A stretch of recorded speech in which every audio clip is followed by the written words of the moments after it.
fantasmes sont des secrets, des choses qu'on garde pour soi, dans la tête, dans le corps, dans la pudeur. Pourtant, un fantasme, ce n'est pas une trahison, c'est une image, une émotion que notre esprit invente pour mieux comprendre ce qu'il désire. Les fantasmes ne sont pas faits pour être tous vécus. Certains ne demandent qu'à exister dans l'imaginaire. Ils nourrissent la curiosité, le jeu, le mystère. Se permettre de rêver, c'est déjà une forme de liberté. On a longtemps appris à cacher ses désirs, à craindre ce qui dépasse les normes, à taire ce qui brûle trop fort.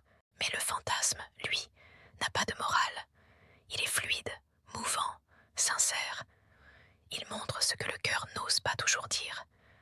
Parfois, il révèle un besoin d'émotion, d'aventure, de douceur ou de reconnaissance.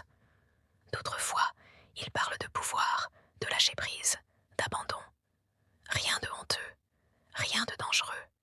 Juste un langage de plus entre l'esprit et le corps. Et si on apprenait à écouter nos fantasmes sans peur, à les comprendre plutôt qu'à les juger, les partager, parfois, c'est ouvrir un espace de confiance. Ce n'est pas exiger, c'est se montrer. Dire « voilà ce qui m'habite, voilà ce qui me traverse ». Dans le couple, les fantasmes ne doivent pas être une menace. Ils peuvent être une porte vers la complicité, une invitation à explorer ensemble, sans honte et sans rôle. Parce que désirer, ce n'est pas tromper, c'est respirer. Le fantasme n'est pas un danger, c'est une preuve que notre imaginaire est vivant.